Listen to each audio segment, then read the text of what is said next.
लगातार अगर आप देखिए तो एक हफ्ते के अंदर कैसे फिर से पेट्रोल डीजल की कीमतें बढ़ रही हैं, लेकिन इसे आर्थिक तूफान कह रहे हैं राहुल गांधी। और राहुल गांधी ने इसी को आधार बनाकर सीधा हमला बोला है और घमासान इस बात पर चढ़ गया है कि डीजल पेट्रोल की कीमतों में जिस तरह का इजाफा हो रहा है उससे आने वाले वक्त में कैसे परेशानियों का सबब महंगाई का एक पूरा दौर भारत में आ सकता है।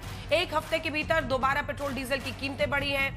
अब की बार करीब 90 पैसे की बढ़ोतरी हुई है। एशिया कप माफ कीजिएगा, पश्चिम एशिया के युद्ध से बने हालात के बीच कीमतों में बढ़ोतरी ये हुई है और उसी की वजह से जो स्थिति बन रही है वो हम आपको दिखा रहे हैं। शहर दर शहर कैसे कीमतों में इजाफा है हम आपको बताएंगे विस्तार से कि कहां पर कितना पैसा किसको देना पड़ रहा है, वैट में कहां पर कौन जरा सी रियायत दे रहा है, कौन नहीं दे रहा है, कीमतें जो बढ़ रही हैं उसका क्या असर होगा। लेकिन कांग्रेस नेता राहुल गांधी ने इसे प्रधानमंत्री नरेंद्र मोदी के आर्थिक ढांचे का टूटना करार दिया। दलील दी कि भयंकर आर्थिक तूफान आने वाला है और प्रधानमंत्री विदेश में है। एक्शन लेने के बजाय नरेंद्र मोदी देश से कह रहे हैं कि फॉरेन ट्रिप पर मत जाओ और नरेंद्र मोदी दुनिया का चक्कर काट रहे हैं। वो अपने महलों में बैठे रहेंगे और यूपी के जो युवा हैं, यूपी के जो जनता है, उनको पूरा का पूरा शॉक उनको लगेगा। जो आर्थिक शॉक आ रहा है वो अब अदानी अंबानी को नहीं लगेगा, मोदी को नहीं लगेगा। अब उत्तर प्रदेश और देश के युवाओं को, किसानों को, मजदूरों को, छोटे बिजनेस वालों को लगने वाला है और ऐसे लगने वाला है जो शायद बहुत सालों में नहीं हुआ है। तो बहुत बहुत कठिन समय आ रहा है। तो आपने भी सुना होगा, उन्होंने खास तौर पर उत्तर प्रदेश की जनता का जिक्र किया। वजह यह है कि सभी चुनावी मोड में आ रहे हैं। राहुल गांधी अपने संसदीय क्षेत्र रायबरेली में गए थे, जहां बड़ा मंगलवार के दिन उन्होंने चुरुआ हनुमान मंदिर में दर्शन भी किए। इस बीच पेट्रोल डीजल की कीमतें बढ़ने पर इंडिया गठबंधन के सहयोगी शिवसेना यूबीटी के सांसद संजय राउत का बयान विवादों में घिर गया है। सुनिए। तो उसमें नई बात क्या है? ये तो होने वाला ही था। जिसको महंगाई खा रही है, मार रही है, ये अगर भाजपा के लोग हैं तो जय श्री राम बोलो, 10 रुपया कम हो जाएगा। यही तो भारतीय जनता पार्टी का मंत्र है ना, जय श्री राम बोलो सब कुछ मिल जाएगा। तो जिनको लगता है कि बहुत महंगाई हो गई, अब घर कैसा चलेगा, चूल्हा कैसा जलेगा, और मैंने तो बीजेपी को वोट दिया है, तो आराम से बैठो सब लोग एक साथ और मोदी जी के घर के सामने जाकर या मुख्यमंत्री देवेंद्र जी के घर के सामने जाकर जय श्री राम के नारे दीजिए, सब कुछ सस्ता हो जाएगा। यही भारतीय जनता पार्टी का महंगाई कम करने का मंत्र और तंत्र है, कर लीजिए। संजय राउत के इस बयान पर बीजेपी ने अपनी एक्स पोस्ट में कहा है कि विरोध सरकार का करो, भगवान श्री राम का नहीं। संजय राउत का पेट्रोल और प्रभु श्री राम को जोड़कर दिया गया ये बयान बेहद शर्मनाक बता रही है बीजेपी। राजनीति अपनी जगह है, पर प्रभु श्री राम से इतनी नफरत क्यों? इस बीच सरकार का यह भी दावा है कि संकट के बावजूद भारत में पेट्रोल, डीजल, एलपीजी की कोई कमी नहीं है। सुनिए। पिछले 80 दिन में ये युद्ध चल रहा है, तो इसमें कई हमारे पास नई समस्याएं जिनका सामना करना पड़ता। तो मुझे बहुत खुशी है आपको ये बताते हुए कि भारत एक ऐसा देश है विश्व भर में जिसमें ना कच्चे तेल की, ना पाइप नेचुरल गैस की, ना एलपीजी की कोई कमी हमने होने दी। अगर एक परिवार एक सिलेंडर को 3 महीने में इस्तेमाल करता है तो 60 रुपए बढ़ने से तो एक दिन में कितना 2 रुपए, 1 रुपया उसका बढ़ा है। तो ठीक है, नहीं बढ़ाना चाहिए अगर हो सके, पर अभी इस समय कंपनियों का 1000 करोड़ का एक दिन में ओएमसी जो है वो लॉस हो रहा है। तो आइए चर्चा की शुरुआत करते हैं। सभी खास मेहमान हमारे साथ जुड़ गए। गौरव भाटिया राष्ट्रीय प्रवक्ता बीजेपी के, आलोक शर्मा प्रवक्ता कांग्रेस पार्टी के, अरुण कुमार अर्थशास्त्री के तौर पर जुड़ रहे हैं और हर्षवर्धन त्रिपाठी हमारे साथ पत्रकार के तौर पर इस चर्चा में जुड़ रहे हैं। गौरव भाटिया जी, सबसे पहले आपके पास आते हुए, आर्थिक तूफान से राहुल गांधी करार दे रहे हैं, और क्या इस बात में सच्चाई नहीं है कि जिस तरह से सप्लाई चेन्स अफेक्ट हुए हैं, जिस तरह से अब कीमतें बढ़ रही हैं एक एक करके, एक सप्ताह में देखिए 2 बार कीमतें अब बढ़ा दी गई हैं, इसका कैस्केडिंग इफेक्ट तो होना ही है। महंगाई तो आने वाले दिनों में बढ़ेगी क्योंकि माल ढुलाई और उससे पूरा असर हर सामान पर पहुंचेगा।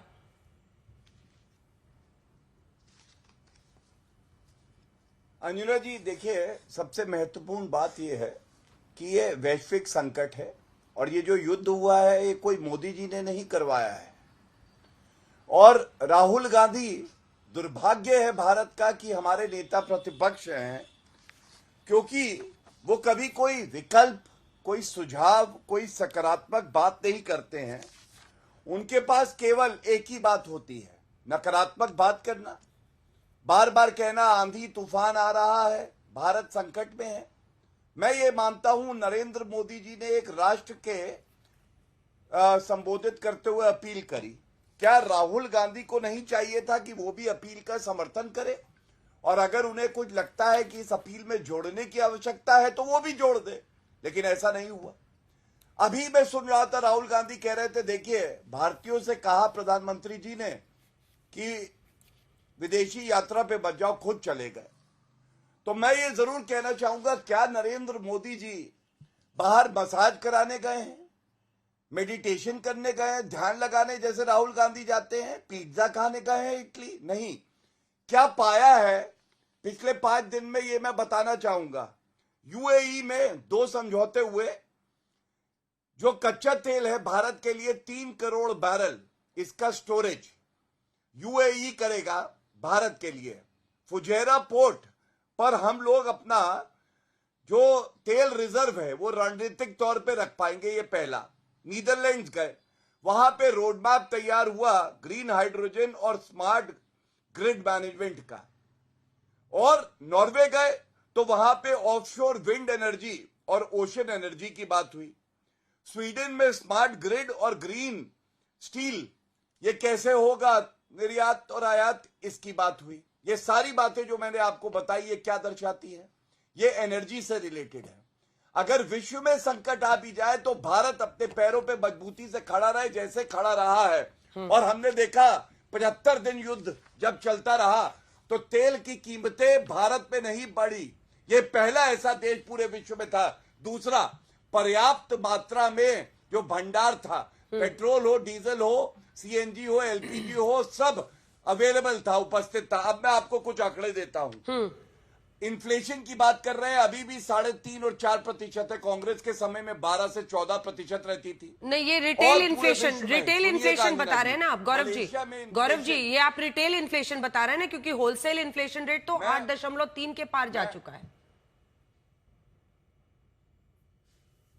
हाँ, मैं जो आपको बता रहा हूं रिटेल इन्फ्लेशन और कंज्यूमर प्राइस इंडेक्स जो मैंने देखा था अंजना जी, तो ये 4.5 से 5%। अभी मैं 2 दिन पहले की बात कर रहा हूं, सीपीआई।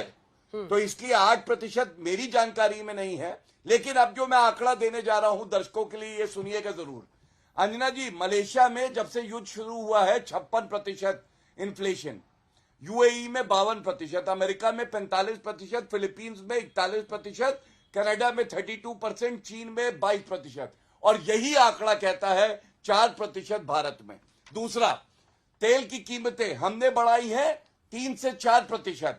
मलेशिया में 58% पेट्रोल बढ़ा है, अमेरिका में 46%, कनाडा में 34%, चीन में 25%। ये आज तक की ही खबर है। मैंने ये क्यों बताया? मैंने ये इसलिए बताया, ये दुख की बात है कि नेता प्रतिपक्ष साथ नहीं खड़े हो पा रहा, जहां 140 करोड़ भारतीय नरेंद्र मोदी जी के साथ खड़े हो गए। मुझे दुख इसलिए लगता है, नेता प्रतिपक्ष क्या क्या कर सकता है मैं बताता हूं। सबसे पहले नेता प्रतिपक्ष अंजना जी कह सकता है, ये अपील का मैं स्वागत करता हूं, लेकिन जैसे कोविड की महामारी में बता रहे थे कि वैक्सीन खराब है मत लगाना, छुप के सोनिया गांधी और राहुल गांधी ने लगा लिया। नरेंद्र मोदी जी ने सार्वजनिक रूप पे भारत बायोटेक का वैक्सीन लगाया। क्यों? क्योंकि भारत की जनता को गुमराह नकली गांधी परिवार कर रहा था, और मोदी जी ने दिखाया कि अपने देश की निर्मित वैक्सीन पे विश्वास करो। यही फर्क है। और अभी भी कहूंगा, अगर आंधी कहीं आई है तो वो आंधी ने कांग्रेस को बर्बाद किया है, और उस आंधी का नाम है राहुल गांधी।